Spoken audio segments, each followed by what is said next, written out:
nós como comunidade, nós temos refletido há quase um ano sobre a mesma pergunta. Que pergunta é essa, vocês sabem? O que Deus está fazendo? Quase um ano nessa mesma pergunta. A gente já refletiu sobre como Deus tem trabalhado no mundo, como Deus tem trabalhado na sociedade, nas famílias. Chegamos até a falar sobre política, economia, mas o que Deus está fazendo por aí?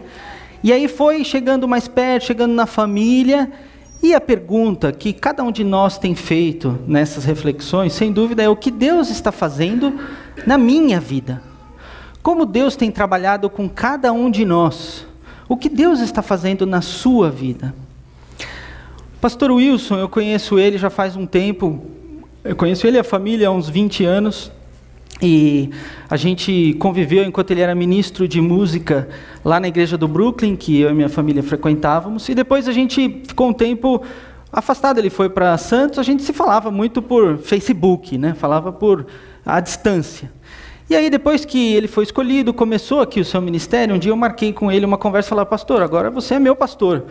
Eu queria te contar o que aconteceu na minha vida nesses 20 anos, porque a gente sabe que quando a gente acompanha o que acontece com os outros pelo Facebook, a gente não está acompanhando exatamente o que está acontecendo na vida das pessoas, a gente acompanha só as coisas boas.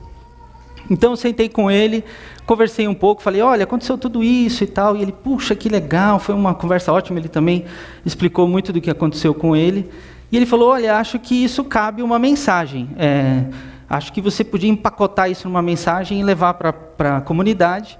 E então, é o que eu estou fazendo aqui. O Nomoto uma vez pregou e falou assim: se vem esse tipo de convite, não sei quem estava aqui, lembra, fala, diga sim, não é? Vocês lembram que uma vez ele falou: entre sim e não, diga sim. Então foi o que eu disse sim, e estou aqui para falar com vocês, o que é sempre uma responsabilidade, a gente tem que estar aqui com temor e tremor. Queria que vocês olhassem essa imagem. O que essa imagem lembra? Tem uma passagem bíblica que essa imagem lembra? Somos vasos na mão do oleiro, né? Jeremias 18. Essa passagem especificamente, Deus está falando isso com o povo de Israel, com o que Ele estava fazendo com o povo. Mas assim como muitas vezes na Bíblia, quando Ele está falando com o povo, Ele está falando com cada um de nós. Então, a gente vai fazer esse exercício algumas vezes hoje. Eu gosto que a gente pense um pouco e olhe para dentro de nós. E não tem uma forma melhor do que a gente, de novo, fechar os olhos. Olhe bem para essa imagem. E feche os seus olhos. E pense na sua vida. Pense na sua história com Jesus. Pense nos altos e baixos. Pense nas suas dificuldades, nas suas alegrias. Talvez em algum momento você tenha ficado bravo com Deus. Ou talvez em algum momento você tenha sentido que até você o traiu ou pisou na bola. Talvez você já tenha tido a experiência que as mãos de Deus estavam trabalhando com o barro. Você sentiu Deus trabalhando na sua vida em algum momento. Mas você endureceu. E você não deixou Deus trabalhar com a sua vida. E Ele teve que quebrar a sua vida e começar tudo de novo. Lembrou desses momentos? Pode abrir seus olhos de novo. O que Deus está fazendo? Ele está moldando vidas. Ele tem moldado a sua vida. É possível que você tenha, nesse período tão curto que você fechou os olhos, vários flashbacks apareceram na sua mente, de momentos importantes em que Deus trabalhou com você, mexeu no seu barro e desenvolveu a sua salvação. Em Filipenses 2:12 a gente vê essa expressão tão interessante. Tem uma tradução que fala que nós temos que pôr em ação, desenvolver a nossa salvação é pôr em ação a nossa salvação. E é isso que Deus tem feito, tem desenvolvido, trabalhado com cada aspecto da nossa vida. E construído, uma expressão que eu gosto muito de pensar no nosso relacionamento com Jesus, é que Ele tem construído uma história de amor com cada um de nós. E a história de amor, assim como num filme, ela tem altos e baixos, né? E ela tem, às vezes, um tema, às vezes ela tem um mote. E é possível que nesse exercício rápido que você fez, você tenha sentido um mote, você tenha, recentemente na minha história de amor o tema tem sido esse, o mote tem sido esse.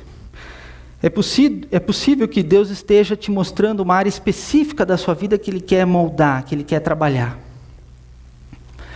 Comigo, e é isso que eu queria que a gente refletisse, e foi isso que eu dividi com o pastor Wilson naquela conversa, Deus tem trabalhado uma área muito específica da minha vida, que é a minha autossuficiência. E eu queria que a gente meditasse um pouco no que a Bíblia diz sobre isso, e o que isso tem a ver, e talvez você esteja também vivendo ou lutando com essa área na sua vida. E é isso que a gente queria meditar hoje. Mas antes eu queria conversar com vocês sobre uma palavra em alemão. Zeitgeist. Apesar do meu sobrenome, eu não falo nada de alemão. Sei falar Guten Morgen, Guten Tag, né? Não consigo falar alemão. Eu ainda fui viajar agora para a Alemanha com os meus pais, e com meu pai, na verdade, e contei com ele. Ele lembrou do alemão de quando eu era criancinha, porque eu não entendo nada. Mas essa palavra específica eu aprendi com um consultor de marketing. O pessoal de marketing adora essa palavra, porque ela tem a ver com, a tradução dela é o espírito da época. Ou seja, quais são os padrões de comportamento, de conduta, os padrões culturais que regem a nossa época, a nossa geração? O que está acontecendo na nossa geração? Para marketing isso é fundamental, eu tenho que entender o que é o espírito da nossa época. E eu queria que a gente pensasse um pouco, se é uma hipótese, na verdade, uma hipótese de se a autossuficiência não é o espírito da nossa época. Tem um livro que o pastor Wilson até já comentou aqui, me marcou bastante, eu até comentei no presbitério. É um livro que eu acho que pode ser uma indicação de qual é o espírito da nossa época. Esse livro do Yuval Noah Harari, o historiador israelense, que escreveu Sapiens, é um livro agora bastante popular. Muitos desses caras que estão aí na foto leram e se influenciaram por esse livro, que fala que, o Yuval Noah Harari, no Sapiens, ele conta a história da humanidade, uma perspectiva para trás. Quando for ler, nós cristãos temos que tomar um engove antes, porque ele é muito duro contra a fé cristã, acho que ele é ateu com inclinações meio budistas, mas ele é um homem muito inteligente, uniu uma série de dados e tem uma série de coisas muito interessantes nesse livro. De qualquer forma, está influenciando muitas mentes hoje em dia. Basicamente, ele fala que hoje em dia o ser humano, daqui para frente, no Sapiens é daqui para trás, no Homo Deus é daqui para frente. O que vai acontecer com a humanidade daqui para frente? O ponto central do livro é que os seres humanos vão buscar a felicidade, isso a gente já está vendo, isso já é o espírito da nossa época, mas ele vai além, ele fala que cada vez mais a gente vai começar a buscar a imortalidade. Parece coisa de doido, né? Como a imortalidade? E ele fala de 3 formas que a gente vai buscar isso. A gente vai buscar transferindo nossa consciência para as máquinas ou virando androides, transformando partes do nosso corpo em partes mecânicas, isso vai prolongar a nossa vida, e trabalhando também em engenharia genética. E às vezes a combinação dessas 3 coisas é possível que parte das próximas gerações que estão aqui, né, nossos filhos, já tenham um ciclo de vida alongado, diferente do ciclo que a gente vive. E a gente não sabe, ele está colocando como um alerta nesse livro. Mas aí ele fala das implicações que esse tipo de coisa, que parece maluquice, mas já pode acontecer nos nossos tempos, podem ter na sociedade, nas finanças, na organização social. Muita coisa pode acontecer por causa disso. E a gente precisa estar conectado com isso. Esses caras que estão aí na foto, o Elon Musk, o dono da Tesla, Mark Zuckerberg, o pessoal, os fundadores do Google, eles são muito jovens, tem toda a tecnologia possível na mão deles, bilhões de dólares. Eles não querem morrer, eles estão investindo nisso. E não só eles, toda a turma lá do Vale do Silício. O que isso nos diz, né, sobre o espírito da época? O Wilson também fez uma pergunta interessante, numa das mensagens aqui, não faz muito tempo, que ele perguntou: o mundo está melhorando ou está piorando? Vocês lembram disso? Alguns estavam aqui. Lembro disso? O Marcão foi um dos que logo de cara respondeu rápido assim: tá piorando. Aí o Wilson falou: não, tá melhorando. Ele: tá bom, ficou quietinho. Tá bom. E aí, bom, chama um cara que trabalhou 10 anos na Bolsa, um monte de tempo no mercado financeiro para falar, e eu acabo trazendo alguns gráficos, desculpa. Isso aqui é só para mostrar o seguinte, está melhorando mesmo. Quando a gente olha o que está acontecendo com o mundo, aí é a linha da pobreza global, a vermelha, olha como está caindo. As linhas, não precisa ler o que está escrito, mas só cada linha colorida dessa é a taxa de mortalidade infantil caindo em todas as regiões do mundo. O mundo, materialmente, está melhorando mesmo. Não tem como negar isso, esses são só 2 gráficos, mas se a gente pudesse, a gente ficaria falando a manhã inteira aqui de uma série de coisas que estão melhorando no mundo. Será que isso também pode estar influenciando esse espírito da época da autossuficiência? Será que nós, especialmente na sociedade ocidental, a gente não está olhando e falando, eita, para que a gente precisa de Deus mesmo? A gente tem tudo. E, de novo, gente, nós somos a comunidade batista em Moema. Se a gente pegar o IDH de Moema e o nível de qualidade de vida que a gente tem, é muito diferente do que acontece no Brasil todo. E cada linha dessas são regiões diferentes do mundo. Então, mesmo em regiões muito desenvolvidas, muitas coisas estão melhorando. Vocês estão vendo que mesmo em regiões muito difíceis, as coisas estão indo bem. Então, tudo isso reforça o sentimento de autossuficiência da nossa época. Mas, ao mesmo tempo, a gente percebe que essa busca da autossuficiência não é necessariamente nova, não é uma novidade. Essa história, todos conhecem, Torre de Babel. Recentemente, me preparando para essa conversa, eu revisitei esse texto, uma perspectiva um pouco diferente, achei um negócio muito interessante, né? Deus, olhando para aquilo e falando isso daqui, ó, essa gente é um povo só. E todos falam uma só língua. Isso que eles estão fazendo é apenas o começo. Logo eles serão capazes de fazer o que quiserem. Vamos descer e atrapalhar a língua que eles falam, a fim de que um não entenda o que o outro está dizendo. Então, primeiro, o ser humano dizer, nós vamos construir uma cidade, uma torre que vai chegar até os céus. Né? Lá em tempos imemoriais, né? Uma coisa dessa acontecendo. Mas a perspectiva que me chamou a atenção nesse texto foi o Deus triuno, reconhecendo isso que estava acontecendo. Deus triuno que tem o vamos lá, que é muito interessante, né? Vamos. E vamos intervir nisso. A impressão, a perspectiva que me deu pela primeira vez ao ver esse texto foi assim, ele de certa forma concordando que, olha, logo eles serão capazes de fazer o que quiserem. Mas não é esse o propósito de Deus para a nossa vida. Não foi para isso que Ele nos criou. Não foi para a gente fazer o que a gente quiser. Ele nos criou e quer. O propósito da nossa vida é ter relacionamento com Ele. Não é sermos autossuficientes. Então Ele vai e intervém na história. E hoje? Então o mundo está melhorando, mas existe uma contradição com as Escrituras, porque Ele está melhorando materialmente, mas imoralmente. Quando a gente vê esse texto de 2 Timóteo, vale a pena a gente ler, lembre-se disso, nos últimos dias haverá tempos difíceis, pois muitos serão egoístas, avarentos, orgulhosos, vaidosos, xingadores, ingratos, desobedientes aos seus pais e não terão respeito pela religião. Não terão amor pelos outros e serão duros, caluniadores, incapazes de se controlarem, violentos, inimigos do bem, serão traidores, atrevidos e cheios de orgulho. Amarão mais os prazeres do que a Deus.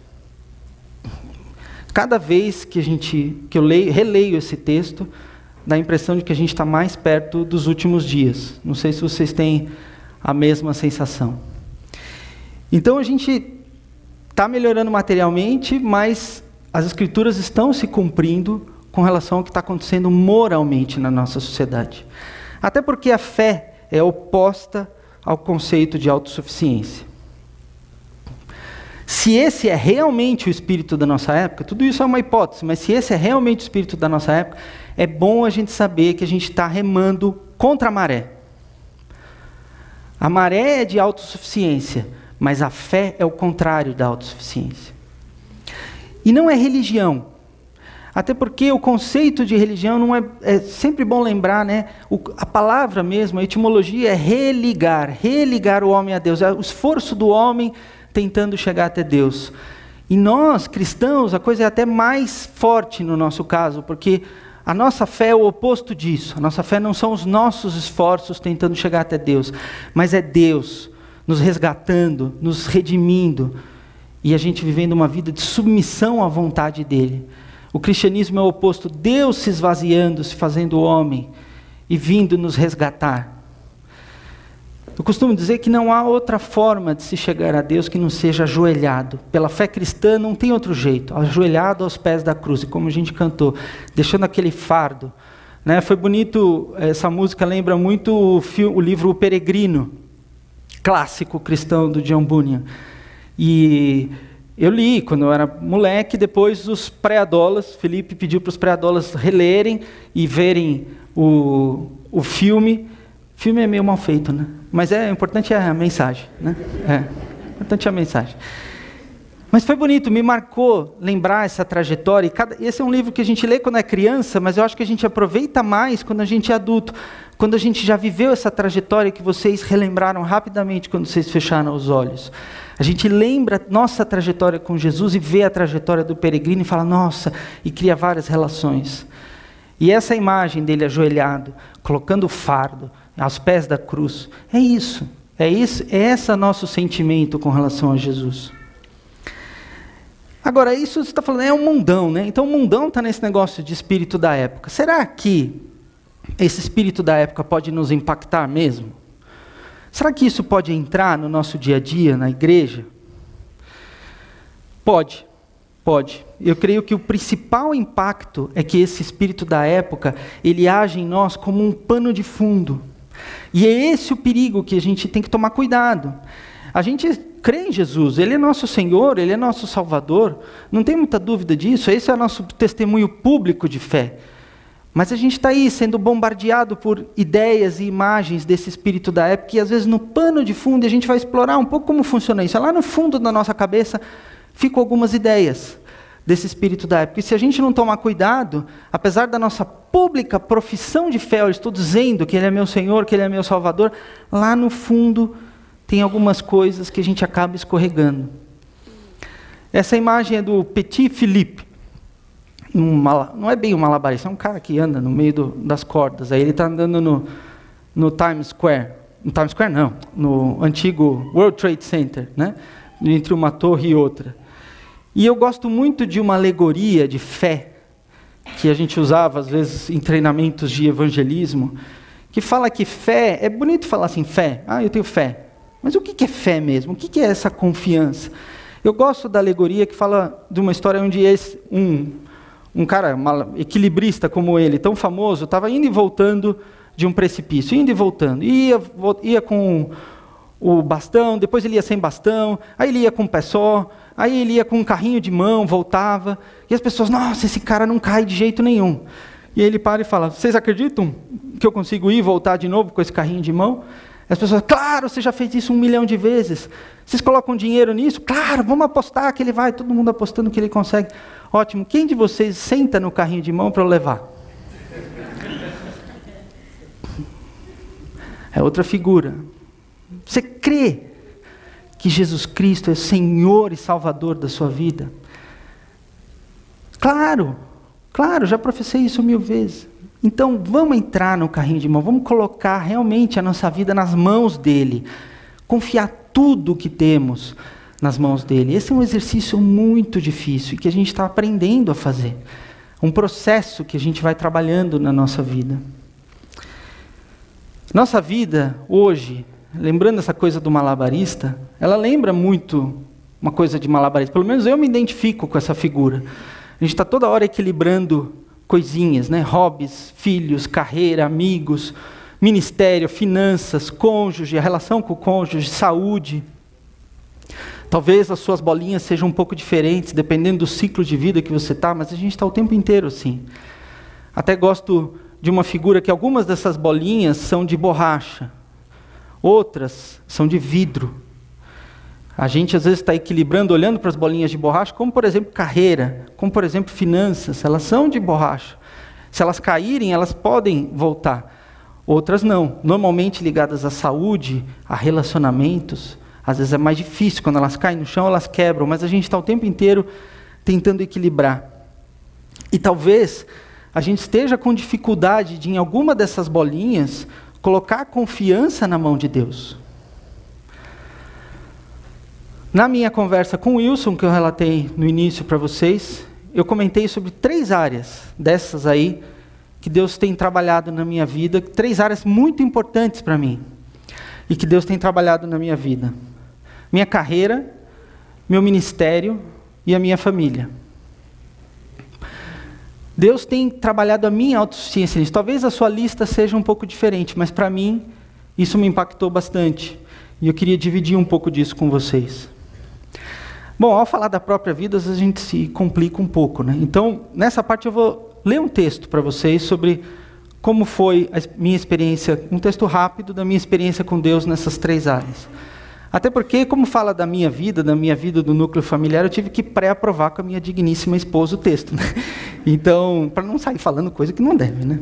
Até porque está gravando. Então, carreira. Passei por várias mudanças recentemente, coisas que todo mundo hoje em dia passa com uma frequência cada vez maior. Novos chefes, novas empresas e até mesmo novas carreiras. Orei e dividi com a família e PG minhas dificuldades. E Deus tem atuado de forma maravilhosa, mas percebi que no pano de fundo eu ainda estava confiando demais nos meus estudos, na minha experiência e no meu networking. Essa foi minha experiência recente com carreira no PG. Eu acho que o pessoal já estava até falando, vira o disco, vai, para de falar disso, porque toda hora você vai e ora sobre isso. Mas realmente foi um processo nos últimos anos que eu passei de muita crise na minha carreira, na minha vida profissional, e isso impacta outras áreas do nosso núcleo familiar. Finanças é uma delas, e uma série de outras coisas. Então, essa foi a minha experiência com carreira. Uma outra experiência que eu queria dividir com vocês é a experiência de ministério. Sim, mesmo no ministério, Deus pode trabalhar com a gente de um jeito diferente. Eu fiquei, por exemplo, 35 anos na mesma igreja. Passei pelos Cordeirinhos de Jesus, pré-adolas, adolas, jovens, casais, liderança. Passei por tudo. Me batizei, casei na mesma igreja. E após esse tempo todo, Deus trabalhou de forma surpreendente e até dolorosa para me mostrar que eu estava me achando, de novo, como um pano de fundo, um dos donos do pedaço. Como toda organização humana, teve um quiprocó. Como eu estava lá há tanto tempo, minha reação foi, bom, chá comigo que eu sei como resolver essa parada. Depois de um processo complicado e até dolorido, Deus nos mostrou que estava na hora de procurar uma outra comunidade. Ao chegar aqui e relatar tudo o que aconteceu para o pastor Paulo, a primeira pergunta dele foi, o que você aprendeu sobre você mesmo com essa história toda? Pergunta boa, né? A gente devia fazer essa pergunta mais vezes, né? Às vezes a gente está envolvido no ministério, e aí se envolvendo, se achando, e no meu caso, 35 anos na mesma comunidade, em algum momento falou, peraí, eu conheço todo mundo, vai dar certo, eu vou resolver, e não resolvi, mas aprendi com essa história toda que o ministério é uma coisa que a gente sabe, mas uma coisa é saber, outra coisa é o pano de fundo, que a gente tem conversado. O trabalho é de Deus, Ele é que está fazendo o trabalho, e a gente deve se envolver, na linha do que a gente tem estudado, é Deus que está fazendo, e a gente tem que ter sensibilidade para aquilo que Deus está fazendo. E por fim, família. Lembro que quando a Ana e o Davi eram pequenos, eu pensei, eu não sei se eu cheguei a verbalizar para a Cíntia, estamos ficando bom nesse negócio de ter filhos, né? Quando decidimos ter mais um, na minha cabeça passou, de novo no pano de fundo, já estamos fazendo um trabalho tão bom com esses dois que estão aqui, inclusive. Estamos fazendo um trabalho bom com você. Que o terceiro nós vamos tirar de letra. E aí Deus nos mandou o nosso filho da felicidade, o Benjamim. Achei que tinha achado fórmulas de como criar filhos. Bobo, né? Fórmula de como criar filhos. Mas de novo, no pano de fundo estava na minha cabeça. Deu certo. Começamos a ter dificuldades novas com a dinâmica da casa, que não sabíamos como resolver. Envolvemos pediatra, que envolveu terapeutas, e temos descobrido muitas coisas importantes que estavam, de certa forma, escondidas em uma suposta perfeição familiar que estava na minha cabeça. Na minha família, tinha lá um quadrinho de família perfeita. E o Benjamim, maravilhoso, nosso filho da felicidade, veio para nos mostrar, falou assim, opa, olha quanta coisa está aqui escondida. E se vocês não trabalharem, essas coisas vão gerando problemas dentro do núcleo familiar de vocês. Isso foi uma bênção para nós. E a gente tem trabalhado. Está tudo resolvido? Não, mas a gente está trabalhando. É importante a gente estar, mesmo nas áreas que a gente fala, não, está tudo beleza. Quando a gente tiver essa coisa de, está tudo beleza, Autossuficiência. Pode ter problema aí. E Deus pode estar trabalhando com a gente falando assim, você precisa de mim, você está me deixando de lado nessa parte. A raiz de todas essas questões comigo, e é isso que eu queria trazer para vocês, está no coração. Lembra da mensagem domingo passado, pastor Gava? Acima de tudo, guarde o seu coração, pois dele procedem as fontes da vida. Nossa comunidade é interessante, né? A gente pediu no domingo passado, estava um teólogo falando sobre o melhor investimento para 2019, não é? Foi isso que E agora sou eu, um cara do mercado financeiro, falando sobre o que Deus está fazendo. Tá vendo? Mas é isso, transdisciplinaridade. O pastor Gava falou, olha, o melhor investimento para 2019 é guardar o nosso coração. E aqui tem um coração aí, porque esse é o coração da mensagem. Mesmo nessa área, não só aquelas áreas do malabarista, mesmo nessa área, no nosso coração, a gente pode ter uma atitude autossuficiente. A gente pode achar que tá bom, eu vou guardar o meu coração. Tem uma coisa sutil aí, e que a gente pode estar perdendo nessa história. Eu, por exemplo, comecei a perceber, eu sempre trabalhei com desenvolvimento de pessoas, educação corporativa, agora estou trabalhando com educação, e às vezes a gente tem um modelo mental de desenvolvimento que é mais ou menos como isso. A gente está aqui, eu estou falando, vocês estão olhando, estão falando, isso que ele está falando faz sentido. Pode ser que alguns estejam falando, não faz sentido, mas espero que a maioria esteja falando, isso faz sentido. Está de acordo com os meus valores, está de acordo com os meus objetivos. Então, eu quero mudar. Querer mudar não é mudar. E aí depois a gente sai daqui, planeja uma mudança, ou já começa a planejar a mudança aqui mesmo, e depois muda. Esse é um modelo simples de desenvolvimento. E às vezes a gente funciona assim. Quando a gente sai de uma palestra corporativa, a gente sai assim. Quando a gente sai de um Vigilantes do Peso, a gente sai assim. Mas esse não é o nosso negócio, gente. A gente não está aqui, isso aqui não é uma palestra corporativa. A gente está aqui para se debruçar na palavra de Deus e conversar com Ele, e pedir para que Ele atue na nossa vida. O modelo divino de desenvolvimento é diferente. Em Filipenses 2:13, a gente vê o desenvolver a ação, que nessa tradução fala, ponham em ação a salvação de vocês, com tremor e temor, pois é Deus quem efetua em vocês tanto o querer, como o realizar. É muito forte isso, né? Deus trabalha no nosso coração lá dentro, lá naquele pano de fundo que eu estava comentando. E às vezes a gente entra naquele outro modelo, que é bom, não tem nada de errado com aquele outro modelo. Em várias áreas da nossa vida a gente tem que se engajar naquilo. Mas quando a gente fala especialmente de assuntos do coração, e na verdade para tudo, isso daí vale para tudo, não é só para assuntos do coração. A gente tem que estar sentando no carrinho de mão, confiando mais que Deus inclusive vai nos fazer melhores. Não apenas a gente vai melhorar, mas Deus vai trabalhar por meio de nós. A Bíblia sempre está nos apresentando esse modelo diferente, e aquela mesma reflexão que a gente fez lá no começo, que essa história que vocês viram, ela não chegou ao fim. Então vocês estão sendo moldados, Deus está trabalhando no querer e no realizar de cada um de nós, e tem essa promessa maravilhosa na mesma epístola, só que logo no começo, dizendo, aquele que começou essa boa obra em vocês vai completar. Estamos sendo moldados ainda. Mas tem uma promessa na Bíblia de que Deus não vai deixar a obra inacabada. E é Ele que está fazendo, de acordo com a vontade dEle, é o oleiro que decide qual é a forma do vaso. E a gente pode confiar mais nisso. Tive uma experiência recente de viajar com meu pai. Só eu e meu pai, depois de também, 30 e poucos anos, 36, 7 anos de casado do meu pai. Ele nunca tinha viajado sem minha mãe, a gente viajou juntos e a gente foi visitar os caminhos da Reforma Protestante, agora no final do ano passado.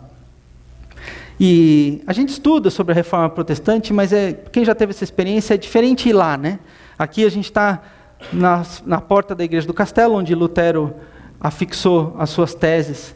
E conhecer melhor a história e vivenciar, sentir o cheiro, sentir aquela coisa do que eles viveram no local, é diferente, traz uma outra ideia para a gente. E viver o que Zwinglio, Calvino, Melanchthon, Martin Bucer, Lutero, todas essas figuras, John Hus, uma outra figura incrível, viveram nesse momento crítico da história da igreja, foi muito interessante. Essas pessoas foram até o fim e fincaram o pé de um jeito muito corajoso na questão de que não há mérito algum.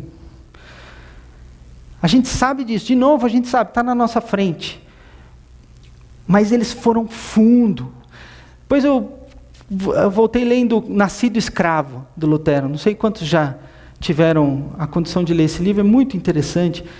A gente vê como ele vai fundo na questão do mérito, dizendo, olha, nem mesmo a escolha de Deus é mérito nosso, foi Deus que nos escolheu. E o diálogo dele com outros teólogos, no sentido de que, olha, Deus fez tudo, Deus nos salvou, a gente tem que tomar muito cuidado, nada do que acontece na nossa vida é nosso mérito. Uma outra leitura que me marcou bastante, que é de Santo Agostinho, As Confissões de Santo Agostinho, um livro interessantíssimo, de 1500 anos de idade, foi escrito lá no terceiro, quarto século, não sei, mas logo no começo da Idade Média, e nas Confissões, Santo Agostinho vai fundo na questão dos nossos motivos, no querer, do querer e realizar, que a gente falou lá no querer, e como Deus trabalha dentro da gente, e é sempre Deus trabalhando dentro da gente. Não somos nós, a obra não está em nós. Mesmo Jesus diz tão claramente em João 15,16, não foram vocês que me escolheram, mas fui eu que escolhi vocês. É interessante porque isso também nos libera de uma coisa que às vezes a gente acha que a gente é que está fazendo, mas é Deus que está fazendo, o Espírito Santo que está fazendo por meio de nós. Na luta contra o pecado, se a gente for sozinho, a gente vai perder. Acho que todo mundo aqui já assistiu O Senhor dos Anéis, porque vai um spoiler aí, tá? Todo mundo já assistiu, né? Pô, essa altura do campeonato é um filme antigo, lá vai um spoiler. A gente fica com raiva do Frodo quando ele não consegue jogar o anel. A gente fala, mas esse Frodo, meu, como é que ele não conseguiu jogar o anel? Só jogar o anel. Joga lá o bendito anel. E eu fico feliz que o Tolkien fez isso. Porque, gente, nós somos o Frodo. A gente não consegue vencer a batalha contra o pecado. E o que é o pecado? As nossas próprias limitações. Nós temos limitações. A gente não consegue vencer essas. E o mundo está dizendo o contrário. Você pode ser o que você quiser. Né? Tem uma filosofia nietzschiana que está por aí ainda, dizendo, olha, Superman, você consegue, você pode. E, de novo, espírito da época, e a gente falando, não. E cada vez mais a ciência está percebendo também que a gente tem tantos vieses dentro do nosso cérebro que a gente se estrepa, a gente acaba se estrepando. E na luta contra o pecado a gente não consegue. Nós somos todos Frodo, podia ser uma hashtag nesse caso. Ou pior, somos todos Sméagol, né? Porque se deixar a gente fica lá olhando para nós mesmos e para o nosso pecado, my precious, né? A gente fica lá. Recentemente, numa proporção imensamente menor, agora, semanas, chegou mais uma multa em casa. Assim, outro dia a gente fez uma conta, eu e a Cíntia, a gente já teria pelo menos um carro legal, né? De tanta multa que eu já recebi na vida. E chegou mais as duas no mesmo dia. O Benji tinha cortado o dedo numa tesoura, eu saí desesperado na farmácia para comprar as coisas, a Cíntia não estava em casa, aquela coisa, né? Caos. E eu saí, pus o cinto de segurança, o cara já me pegou na esquina de casa, depois no mesmo dia eu ainda tomei uma outra multa de velocidade. Cíntia, dirige. Desisto. Você começa a dirigir. Me deu uma sensação assim, falou assim, eu não consigo vencer isso. Mas que coisa. Consigo, isso a gente consegue. Deus consegue por meio da gente, tá? Mas na hora me deu um desespero, falou assim, eu não vou conseguir. Essa é um pouco a nossa atitude com o pecado. Agora, então, nossa atitude tem que ser passiva, a gente não vai fazer nada? Deus vai fazer tudo, a gente deita numa rede e fala, Deus, faz aí. Não é isso, não é esse o modelo. A gente tem uma atitude sim, a atitude correta. Vamos olhar a atitude do homem que foi segundo o coração de Deus. No Salmo 139, sonda-me, ó Deus, conhece o meu coração, prova-me, conhece as minhas inquietações, vê se em mim, em minha conduta, algo te ofende, e dirige-me pelo caminho eterno. Aquele sentimento da gente estar diante de Deus e falar, Senhor, é o Senhor que vai me dirigir. É olhar para Deus em primeiro lugar, né? Buscar Deus em primeiro lugar e depois as outras coisas vão ser acrescentadas. É uma questão de direcionamento da ação e não de não fazer nada. A gente realmente precisa estar buscando aquilo que Deus, porque a gente tem dentro de nós uma coisa maravilhosa. O poder da ressurreição está dentro de nós. Em Romanos 11 a gente vê, se o Espírito daquele que ressuscitou Jesus dentre os mortos habita em vocês, aquele que ressuscitou Cristo dentre dos mortos, também dará vida a seus corpos mortais, por meio do seu Espírito que habita em vocês. Depois em Efésios, a gente vê esse texto maravilhoso. Como é grande o seu poder que age em nós, os que cremos nele. Esse poder que age em nós é a mesma força poderosa que ele usou quando ressuscitou Cristo e fez com que ele se sentasse ao seu lado direito no mundo celestial. Gente, isso é muito forte. E às vezes a gente esquece de usar esse poder que está dentro de nós. Nosso corpo está se decompondo. A gente volta àquele exercício do começo, do espírito da época. O ser humano está toda hora querendo essa imortalidade, mas a grande verdade é que a gente está já sentindo, e eu, na minha idade eu começo a sentir mesmo já, algumas coisas. Como é um decaimento. E o poder que fez com que o corpo de Jesus ressuscitasse, esse mesmo poder que vivifica, que dá vida, está dentro de nós. O Espírito Santo, a gente precisa dar mais espaço para o Espírito Santo nas nossas vidas. A cada momento, a cada instante, ele está à nossa disposição. Tem um texto do Spurgeon que fala: a morte em si nunca teria capacidade de segurar Jesus em suas cadeias. Deste mesmo modo, irresistível será todo o poder que Jesus manifesta em todos os crentes que já são, que são ressurretos em uma nova vida em Cristo. Nós já nascemos de novo e a gente tem esse poder à nossa disposição para colocar diante de Deus, para que Ele haja em nossas vidas. Então, não é ficar esperando na rede, é buscar esse poder, buscar ativamente esse poder. Tem duas palavras que é interessante a gente olhar a etimologia delas, né? Ânimo. Ânimo tem a ver com alma, com respiração. Entusiasmo, inteus, em Deus, é Deus dentro de nós. Primeiro buscar Deus, e Ele é que vai nos dar ânimo e entusiasmo, para a gente pegar essa energia e agir. Sim, aí correr aquele modelo de desenvolvimento, sim, mudar, fazer alguma coisa. As coisas não vão cair do céu no sentido de, Deus, faz aí. Mas a gente deve buscar o poder de Deus para que Ele haja em nossas vidas. É uma questão de direcionamento da ação. Tem uma coisa meio paradoxal, que é esse esperar ativamente.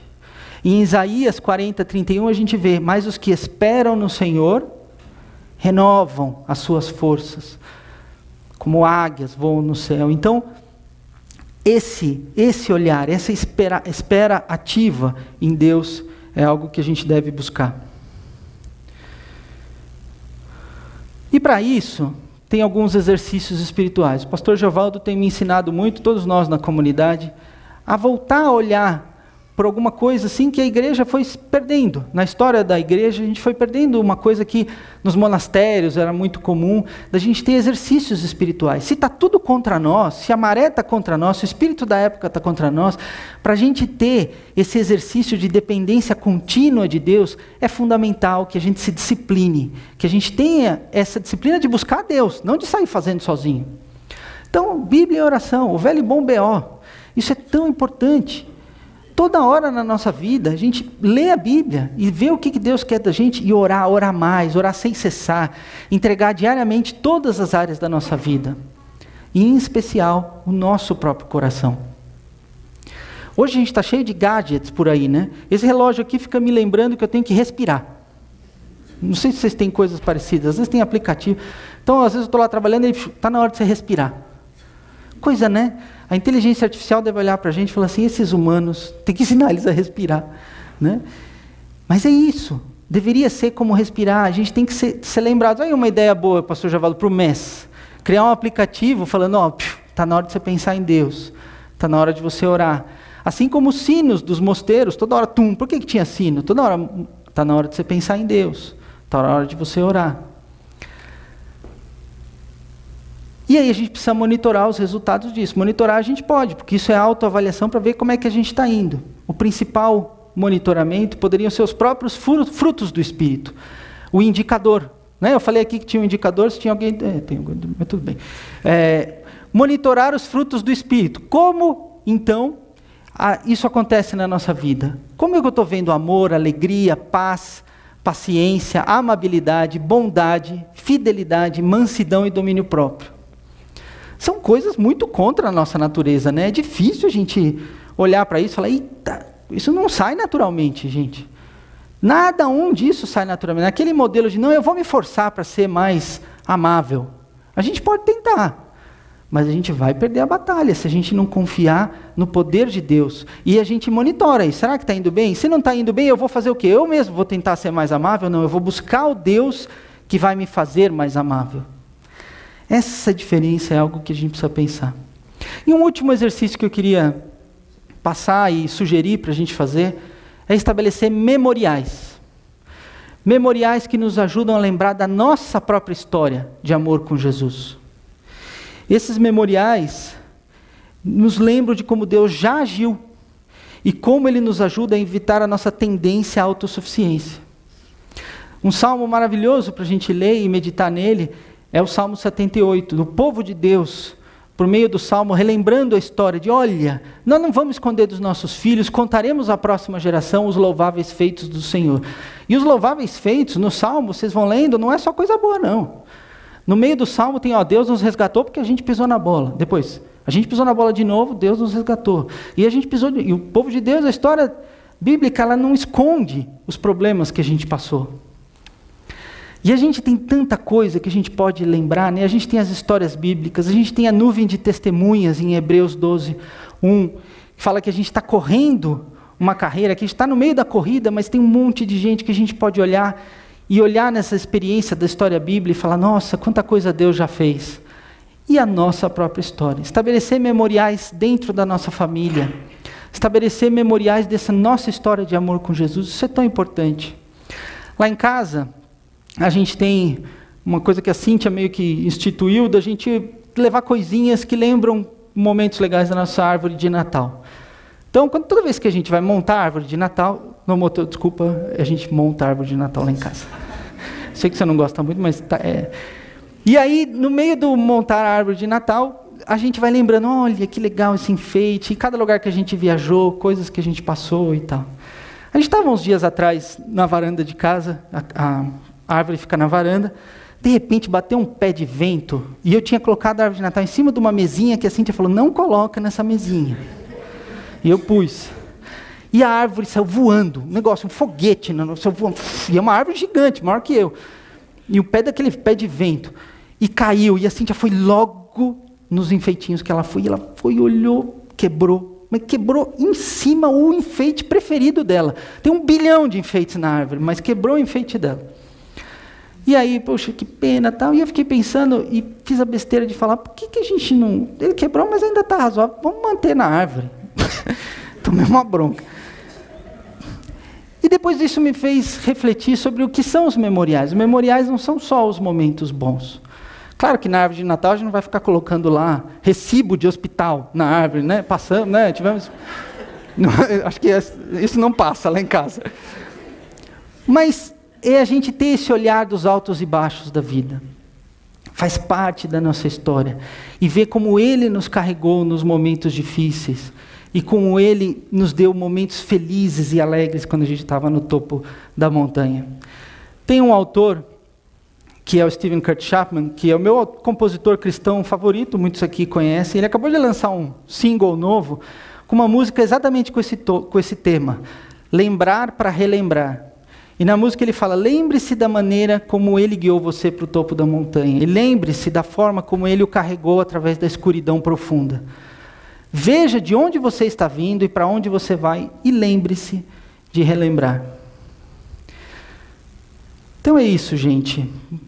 Vamos voltar a olhar aquela imagem que a gente viu no começo da nossa meditação. Deus está trabalhando na sua vida. Feche seus olhos mais uma vez. Enquanto a banda vem aqui em cima para a gente poder cantar uma música. Entregue o seu fardo aos pés da cruz. Ore e entregue áreas específicas da sua vida para que o oleiro molde como ele quiser. Coloque esse fardo nas mãos de Jesus, o jugo dele. E o fardo dele é leve.